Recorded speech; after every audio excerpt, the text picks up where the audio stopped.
Buenas noches.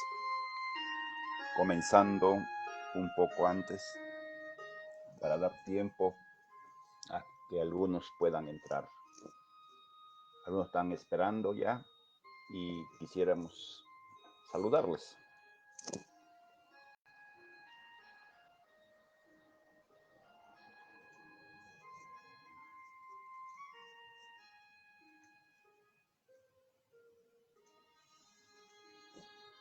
Qué bueno tenerlos con nosotros. Qué bueno. Buenas noches, amados hermanos. Dios los bendiga. Desearíamos saber quiénes son los que ya están en línea. Vayan saludando y poder ir conociendo los puntuales. Gloria al Señor. Hola Iris, ya, como siempre, en primera línea. Gracias Iris por tu fidelidad y por estar allí, listo para aprender la palabra. Hola Raquel, ¿cómo estás? Dios te bendiga. Es un gusto saludarte, hija. Rosa, Marlene, Marlo, Carito. No lo leo muy bien el nombre de Marlo, Grit, creo que dice Carito. Que Dios los bendiga, hermana Giovanna, Dios te bendiga. Hoy ya tenemos un tema para damas de manera especial. Hola Alonciño, pero no por eso deja de tener aplicación a los varones. De hecho, apunta en dos direcciones y esperamos darle a los dos de una u otra manera. Hermana Gladys, Dios los bendiga, qué gusto que esté con nosotros, participando de este tiempo con la palabra de nuestro buen Dios. Hola Sofía, Dios te bendiga. Qué bueno es verles. Claudia, Dios te bendiga. Dalila desde Chepén, desde la ciudad preciosa de Chepén, donde el calor abunda y también a cierta hora del día los zancudos te levantan en peso.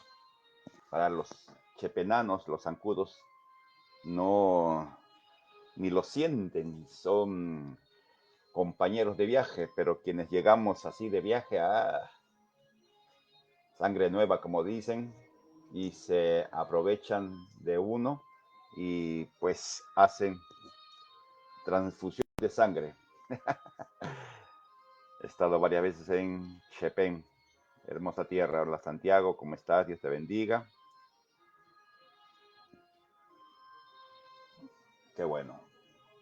Qué bueno tenerlos a ustedes, queridos hermanos. Hola Juan, ¿cómo estás? ¿Qué tal? ¿Qué tal? Todo el trasfondo del cual hemos hablado durante las semanas previas nos ayudará a entender las mujeres en el Evangelio, no solamente en Lucas, ¿no?, sino en toda la Biblia, en todo el Nuevo Testamento, recordando de que las cosas están escritas para nuestra instrucción. Nuestra hermana Carito de Pucallpa. Dios te bendiga, hermana. Dios te bendiga, hija. Qué bueno que estemos en lugares tan lejanos, pero cercanos por la tecnología. Una idea que damos a muchos de ustedes es que compartan la enseñanza con personas que conocen y que deben aprender lo que la Biblia dice respecto a la mujer. Hola Rosa, ¿cómo estás? Hermano Julio, Dios te bendiga. Qué bueno.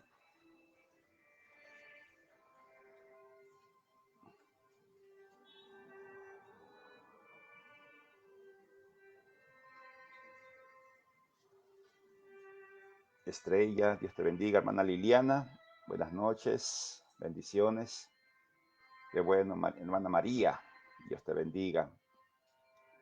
Saluda a tu mamita, la recordamos siempre. Estamos orando por ella para su restauración.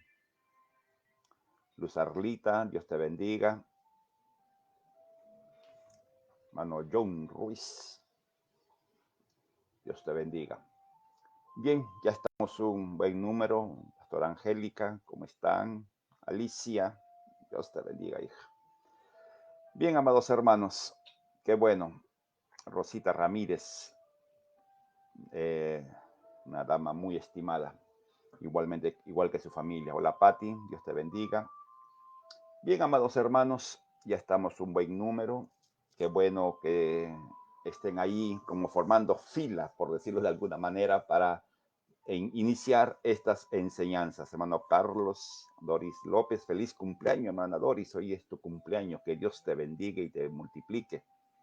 Hola, Liz Meléndez, Pastor Pablo, Dios te bendiga.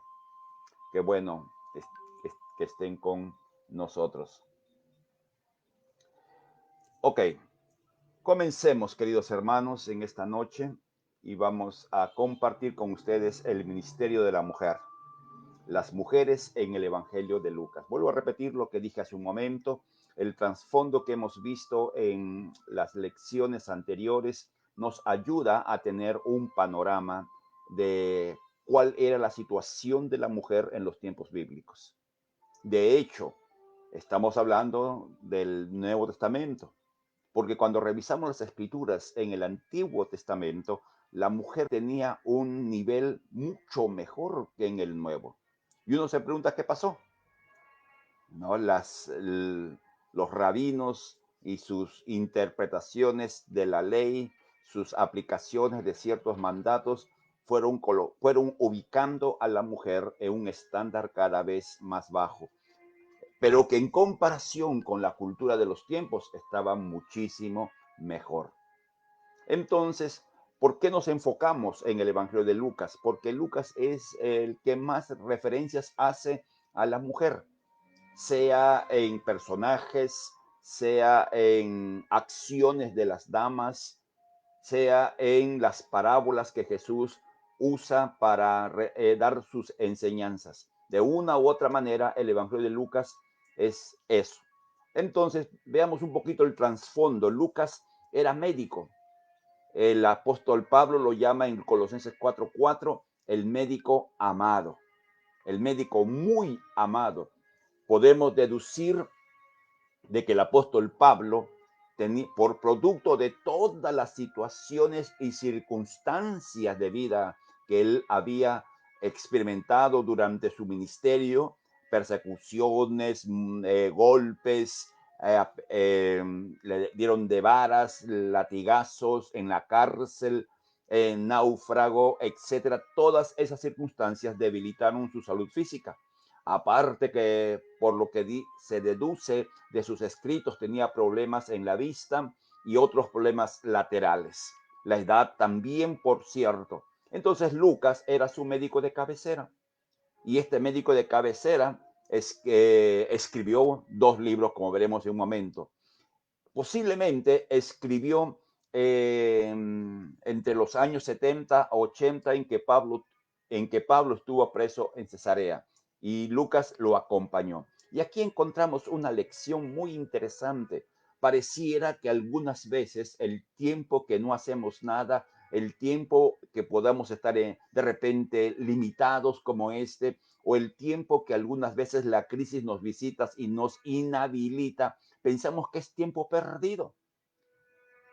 2 años Pablo estuvo preso y Lucas acompañándolo.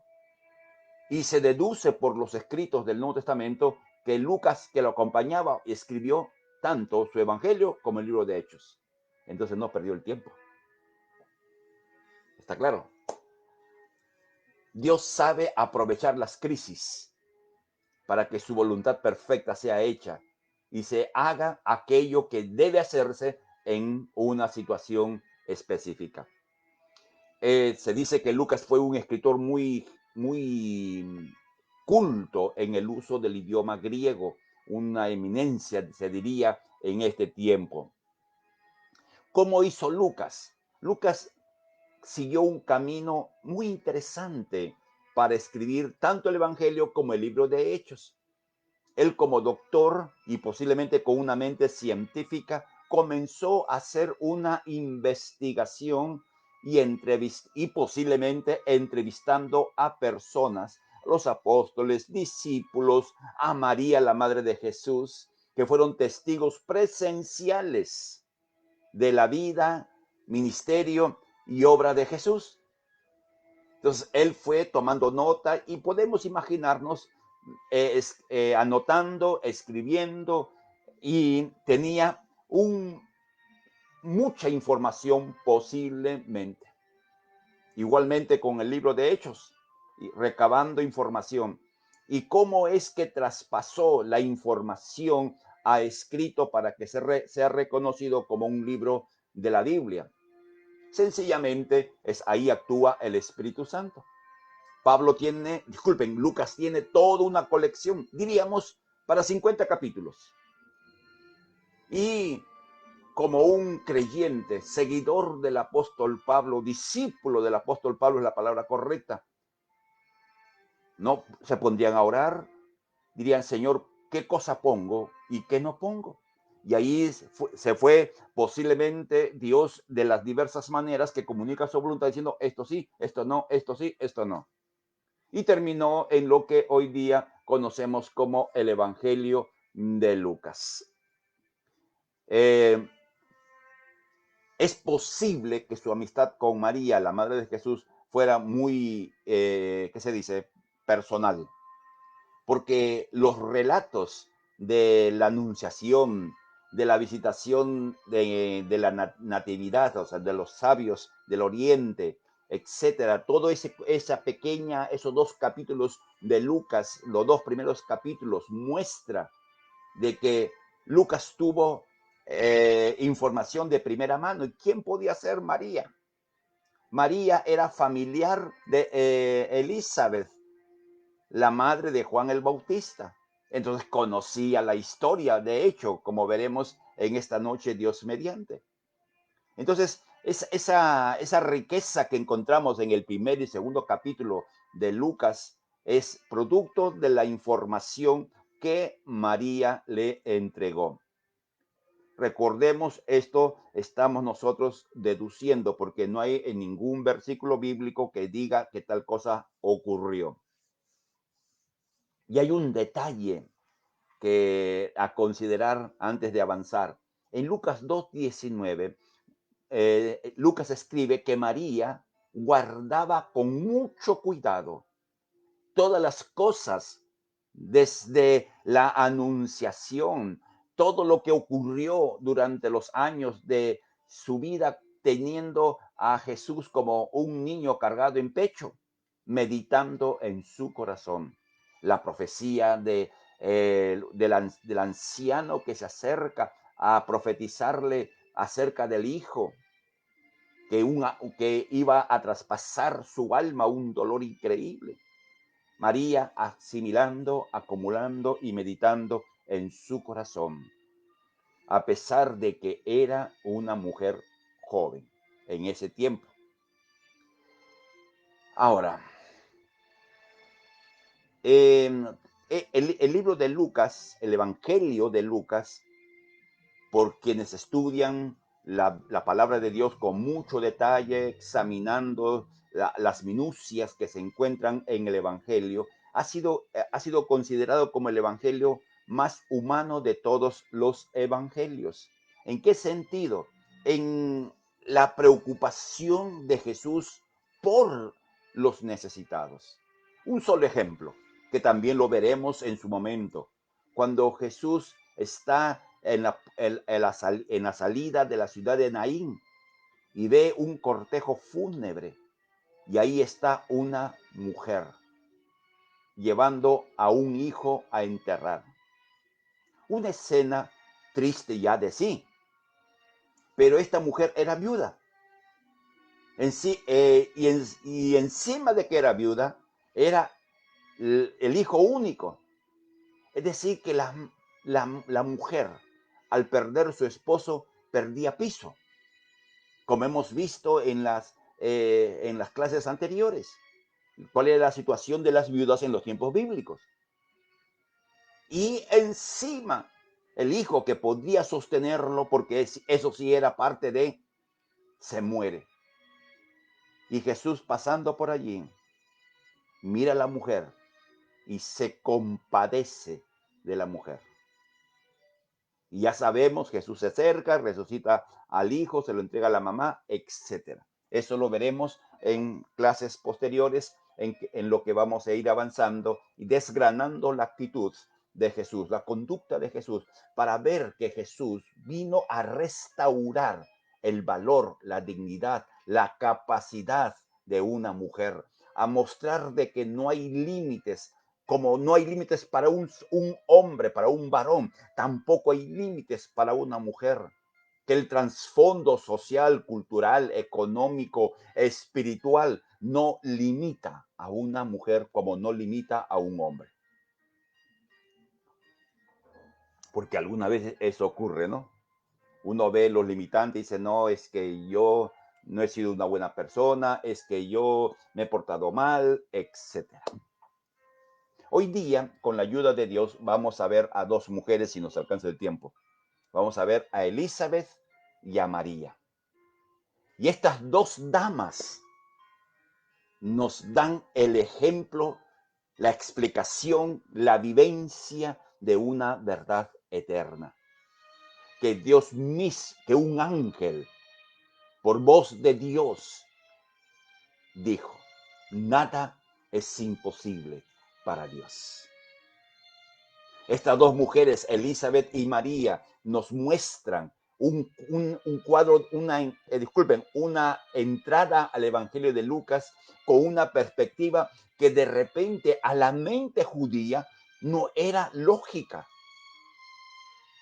Que la mente judía dice, ¿cómo es posible que comience un escrito exaltando o resaltando la imagen de dos mujeres? Interesante. Así que vamos a comenzar, queridos hermanos. Zacarías, el papá de Juan el Bautista, y Elizabeth, la mamá de Juan el Bautista.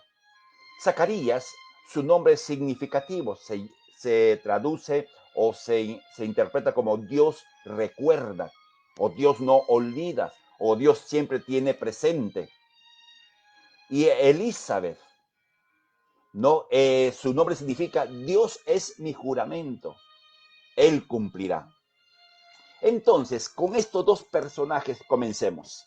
Zacarías y Elizabeth eran dos personas ancianas para comenzar. ¿No? Tanto Zacarías como Elizabeth tenían una calidad de vida muy buena. Se declaran que eran justos delante de Dios y obedecían sus mandatos y sus leyes. En Lucas 1:6 lo describe de una manera, abre el Evangelio diciendo, acá hay dos personas que en medio de un tiempo donde el fariseísmo reinaba, donde los saduceos gobernaban el orden el templo, donde los herodianos buscaban el poder político para provecho personal, donde los pobres eran explotados, donde la violencia era cosa común. Habían dos personas, ancianos, fieles a Dios, y estaban en el templo. Recuerden, el templo era gobernado por los sacerdotes y a todo le veían sacar dinero. Pero ahí están estos dos hombres. Zacarías, un hombre intachable. Pero tenían un pequeño problema.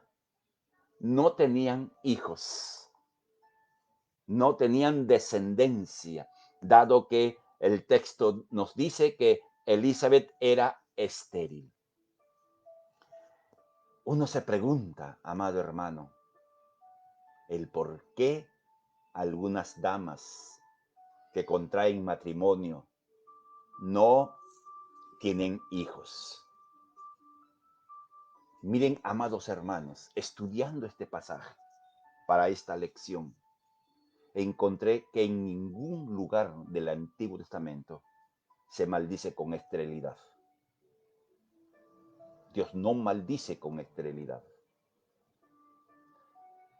Más bien los rabinos, ¿recuerdan el Talmud, el Mishnah? Los rabinos consideraban que la esterilidad era una maldición de Dios. sin tener un sustento bíblico consistente, sólido. Ellos deducían de Deuteronomio 28, del 4 al 11, deducían de allí, hacían ¿cómo se dice? Hacían que el texto diga lo que no dice. Es decir, acomodaban el texto a su idea. No, la idea de los rabinos era la mujer estéril, mujer con bajo maldición de Dios. Entonces, ¿dónde encontramos en la Biblia? Ve, aquí habla del vientre que no será estéril, no habrá mujer estéril. Entonces, si hay una mujer estéril es porque es maldición. Deducciones de la palabra de Dios. Los judíos, los rabinos, disculpen, decían que era una maldición, porque ser estéril era equivalente en aquellos años a ser una mujer que asesinaba. Porque pensaban que en la intimidad sexual el hombre ponía la semilla, un niño, en el útero de la mujer. No conocían el proceso de la concepción, de hecho. Entonces ellos decían, ¿no?, que cada vez que un hombre eyaculaba sobre su esposa en tiempo fértil, lo que estaba dando era un hijo así, completito, por decirlo de alguna manera. Y si el niño no nacía, es porque la madre lo había asesinado. Qué terrible situación de las estériles.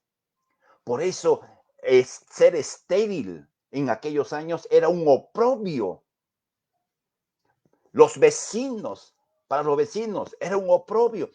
Para Zacarías, sacerdote justo, fiel, cumplidor de la ley, de los mandatos, ¿qué carga debería ser para su corazón el escuchar comentarios, burlas, menosprecio de no tener descendencia a quien pasarle la posta sacerdotal? Terrible. Una mujer bajo oprobio cultural, religioso y social.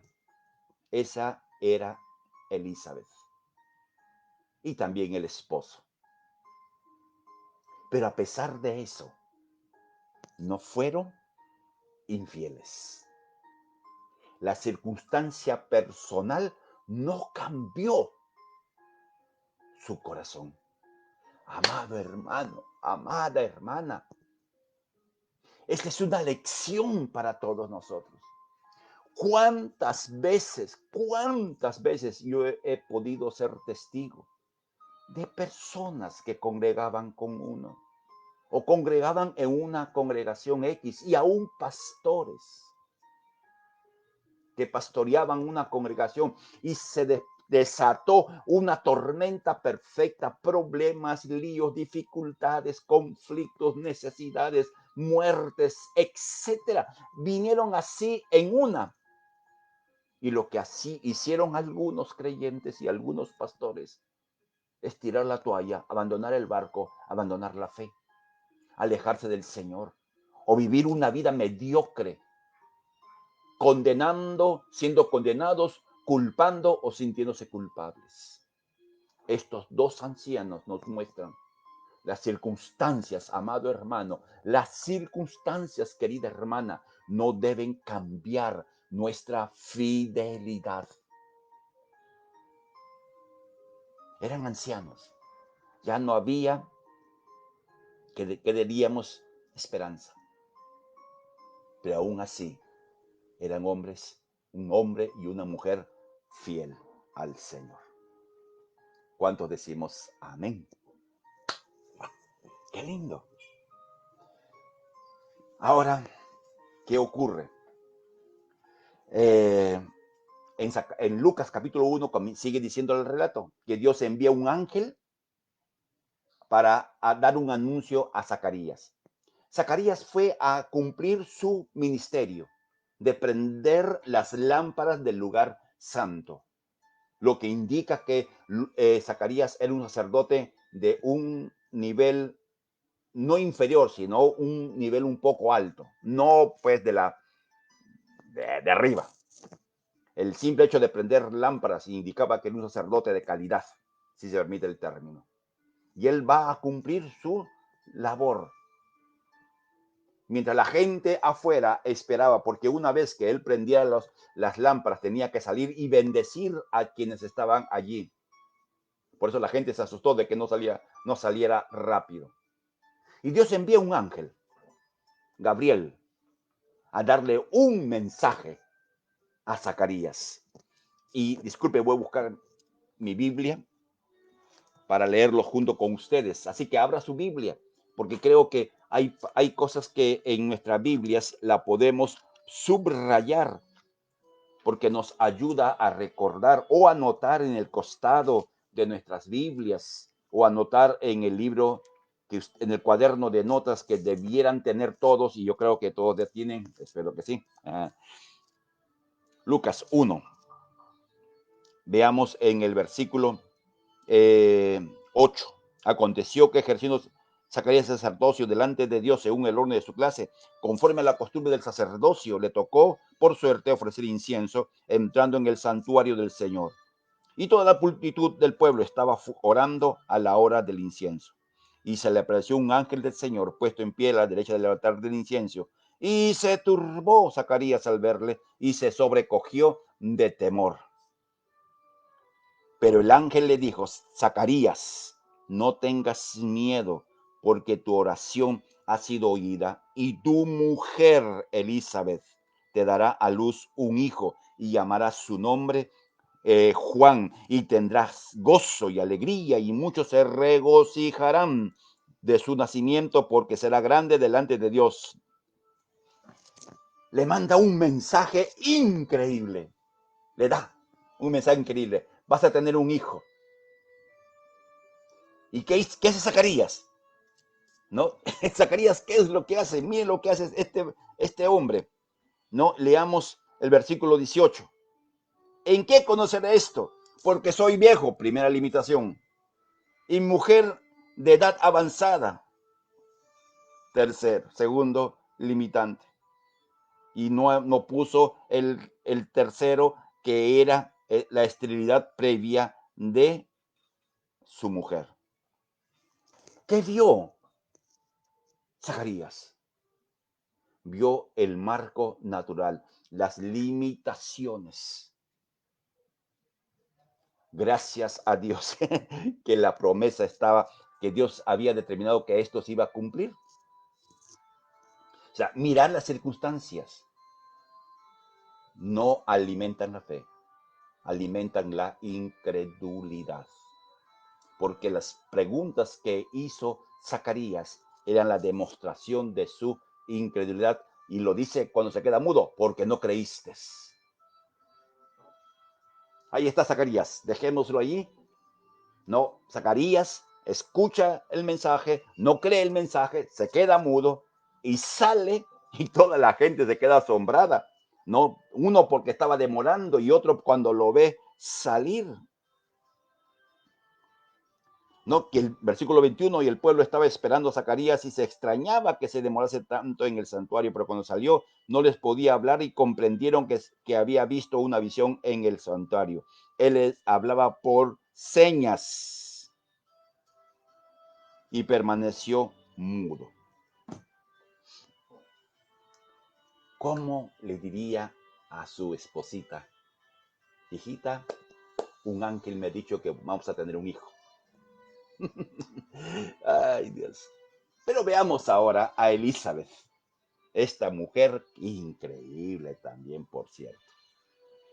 En Lucas 1, 24 y 25, leamos. Después de aquellos días concibió su mujer Elizabeth y se recluyó en casa por 5 meses, diciendo: así ha hecho conmigo el Señor en los días en que se dignó quitar mi afrenta de entre los hombres. Elizabeth recibió la noticia de su esposo Zacarías en la forma como le comunicó, y Elizabeth creyó. Y por esa fe, pues pudo concebir. Ella reconoce que el hijo que Dios le estaba dando era algo que vino porque ella desató su fe en algún momento. Y lo que vemos en lo que Elizabeth dice, cuando llegó el regalo de Dios a Elizabeth, se le borró, se le anuló, se canceló la vergüenza, el oprobio, y le devuelve la dignidad que esta dama, entre comillas, había perdido por causa de las circunstancias. Y ya no se mencionaría Elizabeth la estéril, sino sería razón de cánticos de gratitud por lo que Dios había hecho con esta mujer.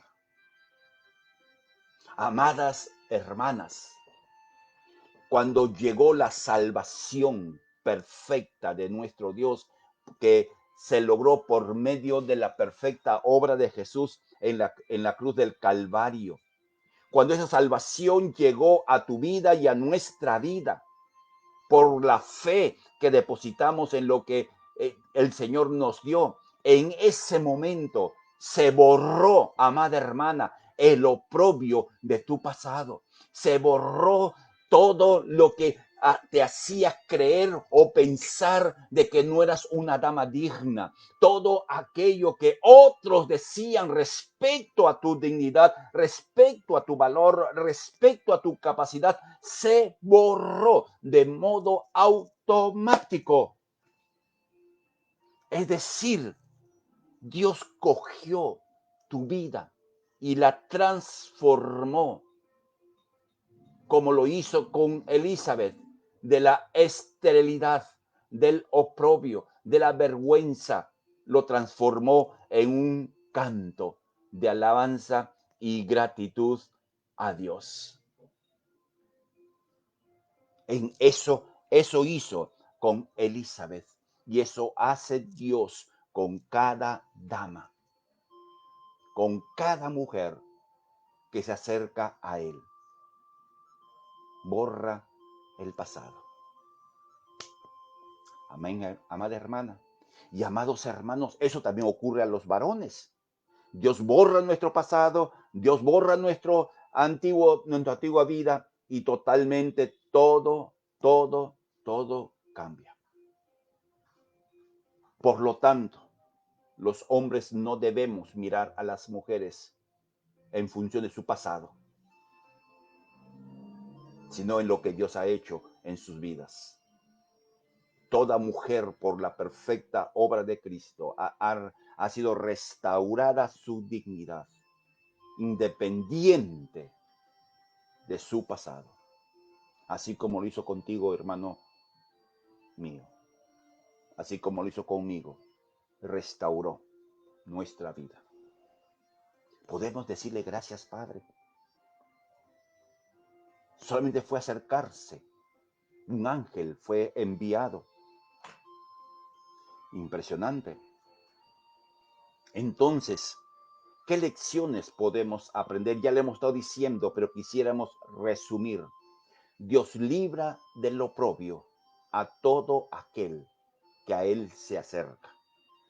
De manera específica, Dios libra del oprobio a las damas. Lo segundo, Dios le da el propósito de vida designado desde la eternidad. En la eternidad, Dios definió Elizabeth, esa dama, esposa de Zacarías, que se va a casar con Zacarías, que no va a poder tener hijos, va a ser la madre de uno que será llamado gran hombre, Juan el Bautista. El propósito de vida, tu propósito de vida, y esto es para todos, pero me enfoco en las damas.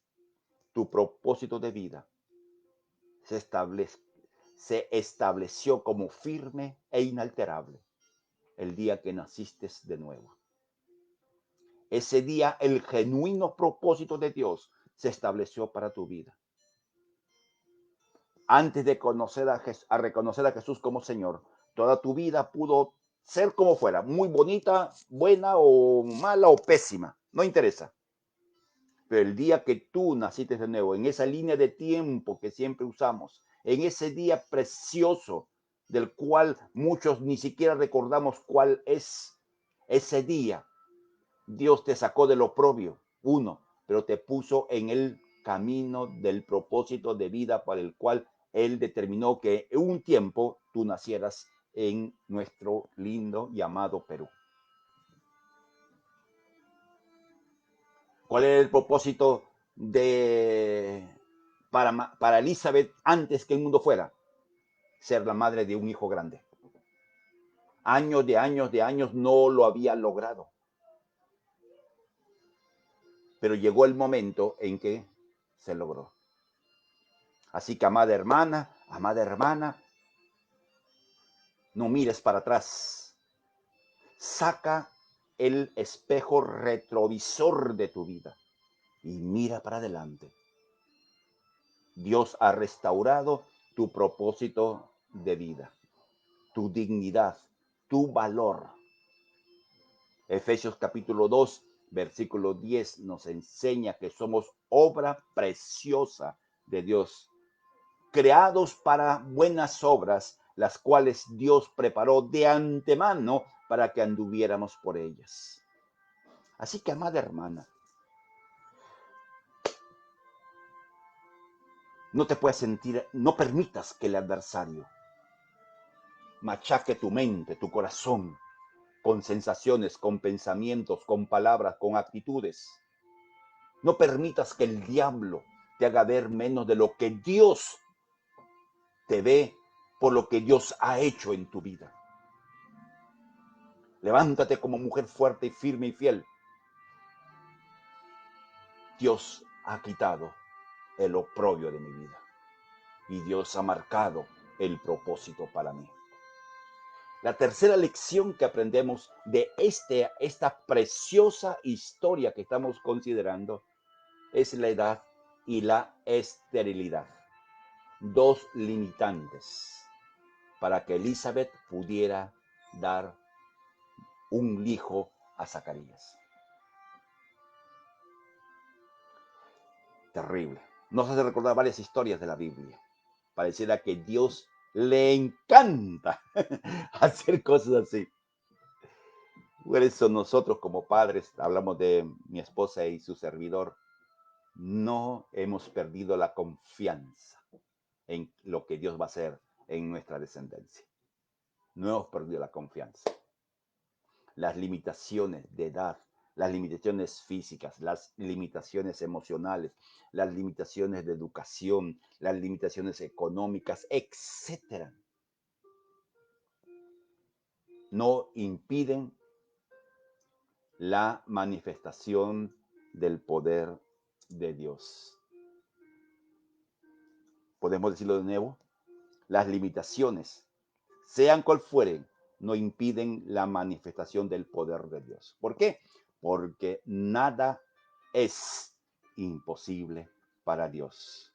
Lucas 1:37.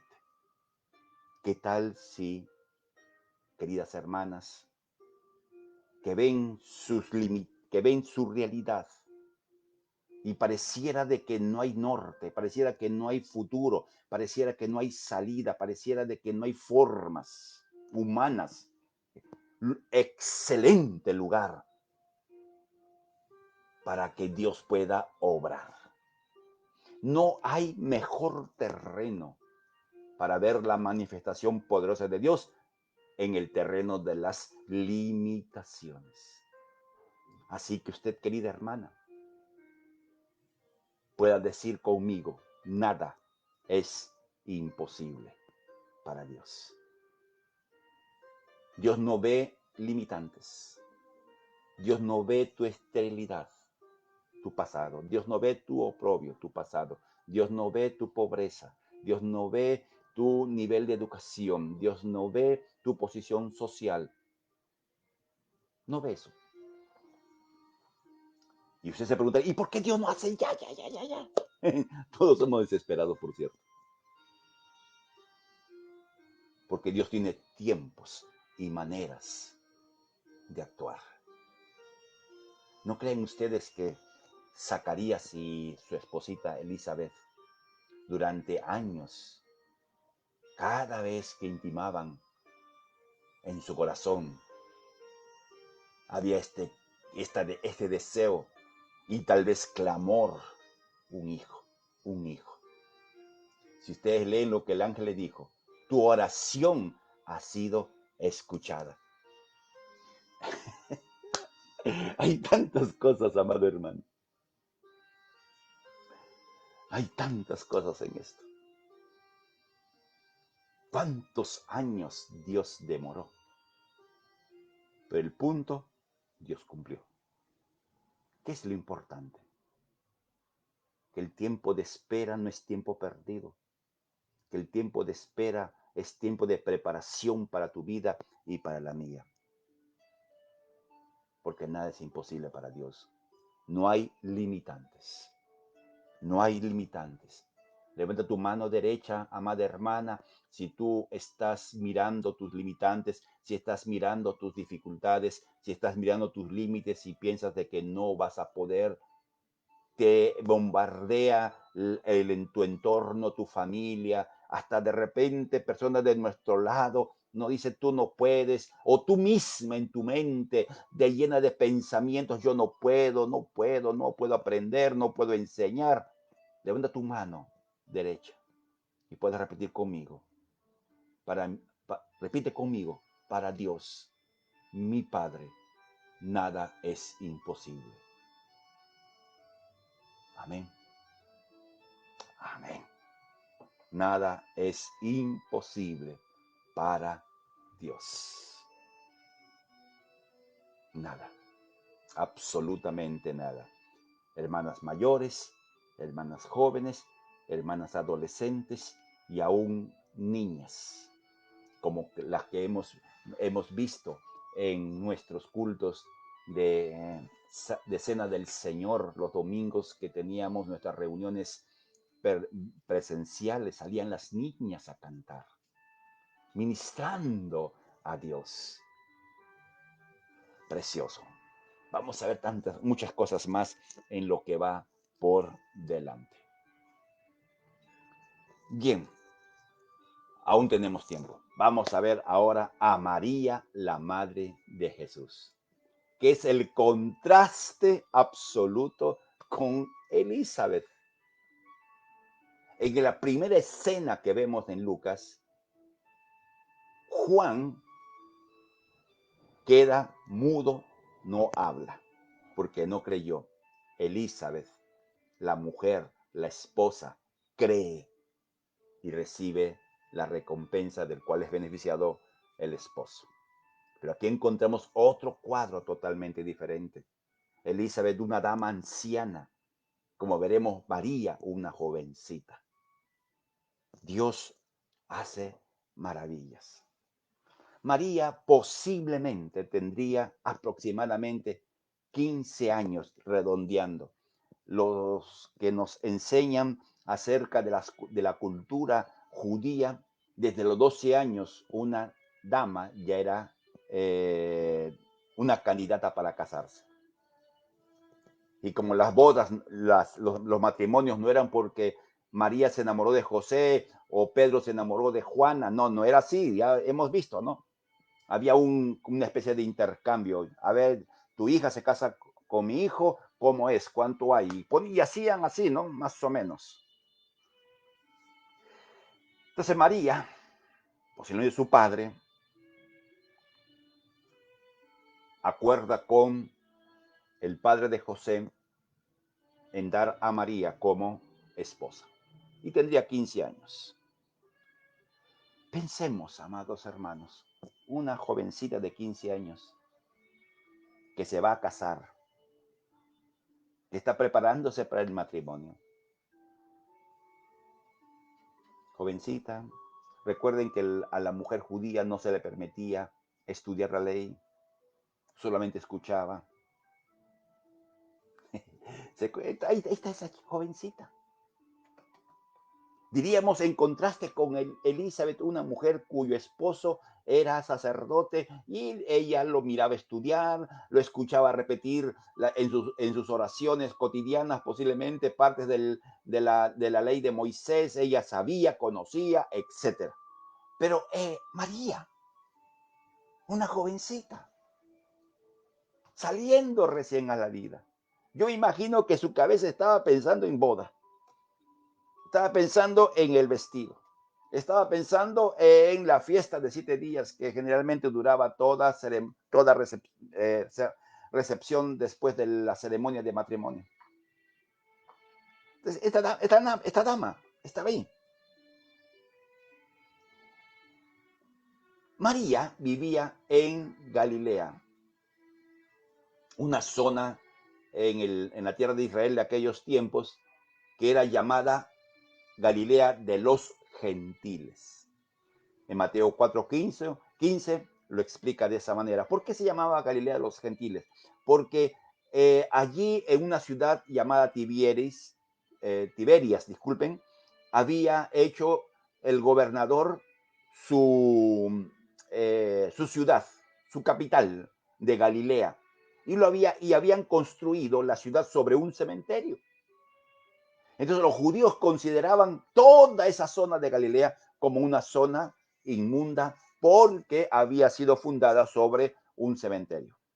Y entre ellas estaba pues la ciudad de Nazaret, que no se menciona como ciudad en ninguna parte del Antiguo Testamento, sino recién a partir del Nuevo Testamento. Era una ciudad pequeña, con pocos habitantes, posiblemente habitada por mucha gente de escasos recursos y gente marginada, no de la ley civil, quiero decir, sino marginada por el trabajo que hacían. No, gente que tenía que ganarse el pan del día al día, y en la escala social estaban pues casi al último de los últimos. Entonces ahí está María, ahí vive María. Y vivía María en una ciudad, en una aldea, ni siquiera ciudad, llamada Nazaret. Y en Juan 1:46, cuando un futuro discípulo de Jesús, a un futuro discípulo, ¿no? Se le dice, mira, ha venido Jesús de Nazaret. Y cuando él escucha, no a Jesús, escucha la ciudad, él dice algo, ¿Nazaret? ¿Puede salir algo bueno de allí? Entonces Nazaret no tenía tal vez una buena fama. Pudo haber salido algún delincuente, pudo haber salido algún malandro, una persona poco de buen nombre. Entonces, miren primero, como estamos viendo, el trasfondo personal de María, la situación personal. Adolescente, que se va a casar, con escaso conocimiento de la ley porque no la estudiaba, solamente la podía oír, a diferencia de los hombres que sí estudiaban. Ahí está. En segundo lugar, el lugar donde vivía. Un lugar totalmente diferente al de Elizabeth. Elizabeth posiblemente vivía en la tierra de Judá, tal vez en Jerusalén. María en Galilea de los gentiles, Elizabeth en la tierra de Judá. Nuevamente, amados hermanos, el trasfondo no limita a Dios. No limita a Dios. Usted puede ver, pues, no como decir, ¿qué pensaríamos de una dama que viva en un pueblo joven, disculpen la forma como lo voy a decir, en un lugar muy pobre, que hay muchos en Lima, comparado con una dama que viva en un barrio residencial? Uno dice, las personas que viven en un barrio residencial tienen más futuro, puede lograr más metas, puede, etcétera, etcétera. Y esta persona que vive en un pueblo, en una zona muy pobre por la situación, pues tiene poco futuro o un futuro muy incierto. Para Dios no hay eso. No hay eso. El trasfondo social no limita a Dios. En segundo lugar, vemos la posición económica. Elizabeth tenía asegurada su respaldo económico. Como su esposo era sacerdote, tenía el pan todos los días, todos los años, mientras estuviera sirviendo hasta el día de su muerte. De la provisión, de las ofrendas, de los diezmos entregados, de las ofrendas cotidianas, los sacerdotes tenían su manutención. Entonces, Elizabeth no tenía problemas con la despensa, no tenía problemas con la alimentación, no tenía problemas. Feliz de la vida la dama con todo lo que una dama necesita. Y las mujeres van a entender, si tuvieran todo el año, los años, la despensa llena de todo lo que necesitan, estarían tranquilas o más tranquilas. Pero en cambio, María, nuevamente vemos el trasfondo. Se casaba con José, un carpintero. La palabra carpintero, como muchas veces hemos explicado, significa literalmente artesano. Una persona que trabajaba con las manos.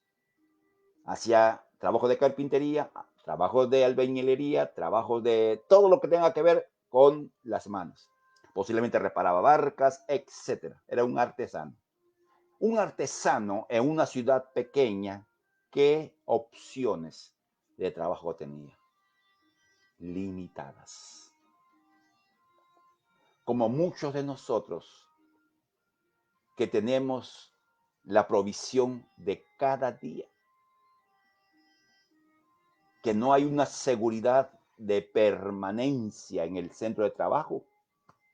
¿Cuántos de nuestros amados hermanos han tenido que reinventarse, limitar sus recursos? Algunos han tenido que retirar a sus hijos de colegios particulares que estaban pagando porque deseaban la mejor educación para sus hijos. Han tenido que retirarlo y ponerlo en colegios públicos. ¿Cuántos muchachos han tenido que detener sus estudios en universidades particulares porque deseaban una mejor formación, una mejor educación profesional? Han tenido que detenerse por las limitaciones.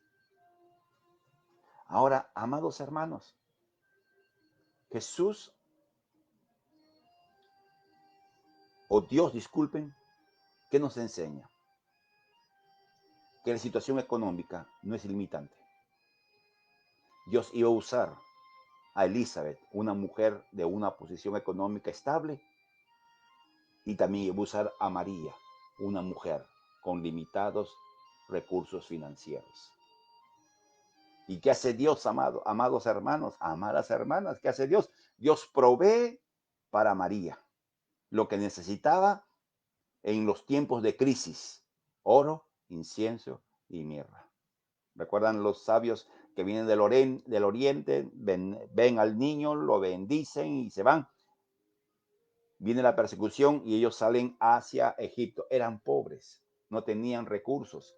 Huir en esa situación era casi una condena a muerte. Por eso Dios les proveyó para el camino. Así que, queridos hermanas, queridas hermanas, queridos hermanos, Dios está a cargo. Dios está a cargo de tu vida. Dios no le sorprendió la pandemia, Dios no le sorprendió la enfermedad que uno pueda tener. Dios no ha sido sorprendido. Dios está a cargo. Un problema que tenemos es que a veces Dios nos da oro, incienso y mirra hoy para dentro de un año. ¿Y qué hacemos nosotros, cabezones? Lo gastamos mañana. Y cuando llega el año ya no tenemos. ¿Me explico? Ok, espero que sí. Yo creo que muchos hemos aprendido en esta pandemia a manejar con más sabiduría los recursos que Dios nos ha dado. Aleluya, qué bueno, qué bueno. Mis queridas hermanas están respondiendo con el amén, que indica que la palabra que Dios nos da en este tema. Les está ayudando. Tenemos pocos minutos. Vamos a avanzar hasta donde nos llegue y luego el día de mañana concluimos este tema. ¿Ok? ¿Qué estaría haciendo María? Las estampas, las imágenes nos colocan a una María contemplativa. No, queridos hermanos, no. Una chiquilla, una adolescente. Hoy día las adolescentes de esta etapa, de esta época, son un poquito más despiertas, más moscas, como se dice. Aquellos años. Una chica que se va a casar, que tiene conciencia del futuro que le espera. Se va a casar con un hombre que va a conocer el día, que está conociendo, ya que ya conoció recién como su futuro esposo. Un muchacho posiblemente de 18 años, 15 años, la edad de ella. Todos los que hemos comenzado temprano nuestra vida matrimonial sabemos que es complicado comenzar joven. Tiene su ventaja, de hecho, tiene su ventaja. Yo disfruto ahora junto con Mari, disfrutamos de la cosecha de habernos casado jóvenes. Tenemos nuestros hijos grandes y sencillamente ya estamos tranquilos. No, tiene sus ventajas, pero también tuvo sus desventajas, pues de hecho, ni modo. Pero ahí está María. ¿Qué estaría haciendo que se le aparece un ángel, Gabriel?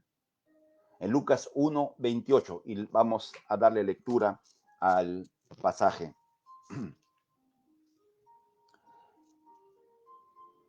Leamos del versículo 26. Al sexto mes, el ángel Gabriel fue enviado por Dios a la ciudad de Galilea, llamada Nazaret, a una virgen desposada con un varón que se llamaba José, de la casa de David, y el nombre de la virgen era María.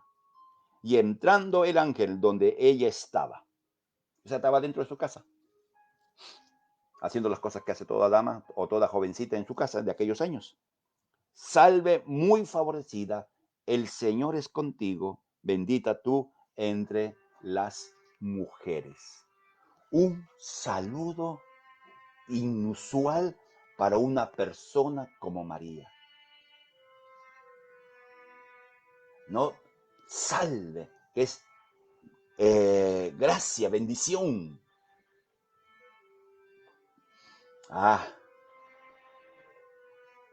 Su edad, su género, mujer, aldeana una aldeana de Galilea.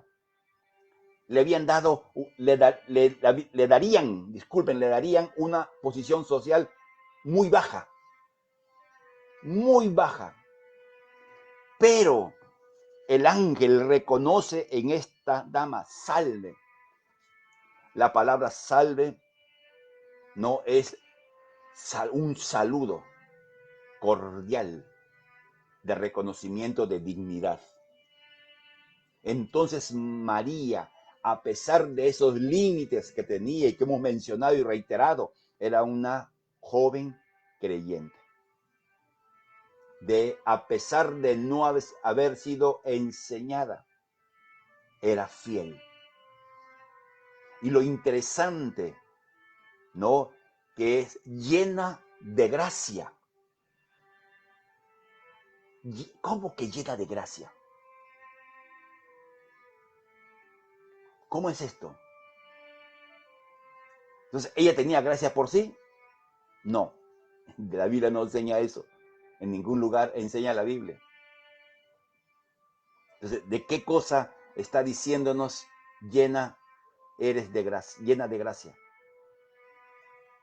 Ella, esta dama, esta damita, se convertía en un recipiente de la gracia de Dios. Esta dama iba a recibir por obra de Dios la gracia de ser la madre del Hijo de Dios, Jesús, el Salvador del mundo. La mayor gracia para María era cumplir el propósito para el cual ella nació. Entonces, toda dama, desde que nace, igual que todo hombre, por cierto, pero como estamos enfocándonos en las damas, toda dama, desde que nace, es una mujer llena de gracia. Pues Dios deposita dentro de cada mujer lo que cada mujer necesita para cumplir el propósito de vida como mujer, como soltera, como casada, como mujer sola, como madre sola, como hija, como abuelita. Dios ha llenado tu vida, querida hermana, con todo lo que tú necesitas para que se cumpla el propósito de vida. No mire los limitantes. María tenía muchos limitantes, pero Dios le llenó de todo lo que ella necesitaba para que pueda ser la madre de su hijo unigénito. Y así ha hecho Dios contigo, querida hermana. Nuevamente, no le creas a tu pasado, no le creas a tus pensamientos que te hacen pensar de que tú no tienes un propósito de vida, tú no tienes capacidad para servir, tú no tienes capacidad para hacer algo para Dios, que tu trabajo, bueno, será pues asistir al templo y escuchar, etcétera. No, tú tienes un alto perfil de Dios para cumplir grandes cosas. Eso es lo que nos enseña este pasaje. Y ahí nos vamos a quedar. Y esperamos, Dios mediante, el día de mañana reencontrarnos para continuar. Somos muy bendecidas, así es, Fanny, muy bendecidas. Tienes la gracia, sí, así es, Nancy, tienes la gracia de Dios para cumplir el propósito de vida. Y así, queridas hermanas, tenía el favor de Dios. Excelente, excelente, queridas hermanas. Dios los bendiga. No escucho, así hay comentarios de varones, menos mal. Esto es para las damas, revaloren su vida. Para los varones, revalorar a las damas. Bien, amados hermanos, Dios los bendiga. El día de mañana continuamos en nuestro tiempo de oración. No olvidemos que Dios nos ayude y nos sostenga y nos permita avanzar en medio de los tiempos que estamos pasando. Se acercan las elecciones y necesitamos que Dios nos dé sabiduría. Primero, por quién no votar. Esta orientación le hemos dado desde el comienzo. Por quién no debemos votar. Y luego de poner ese grupo de los que no debemos votar, tenemos el grupo de los que pudieran votar. O los que fueran, digamos 4, por decir 4. Ahí están los 4. Entonces tenemos que pedirle, Señor, oriéntanos por quién debemos votar. Y si usted piensa en el candidato A, ok, usted vote por él. Y si alguien le dice, ¿por qué votas en el B? Otro que vote, está bien. Ese es el uso de la irrestricta libertad que Dios nos ha dado por sus asuntos. Usted no condene a quien no vota como usted o vota por un candidato que usted piensa que no merece recibir un voto. Respete, querido hermano, querida hermana, quienes votan diferente que usted. No juzgue, no condene, porque, amado hermano, en términos finales, quien pone y quita reyes, ¿quién es? Dios. Punto. Se acabó todo discurso, el fin de toda discusión. Dios lo hace. Bien, amados hermanos, Dios los bendiga, que la paz del Señor esté sobre ustedes y que esta noche sea una noche donde descansen y un buen día mañana. Nos reencontramos.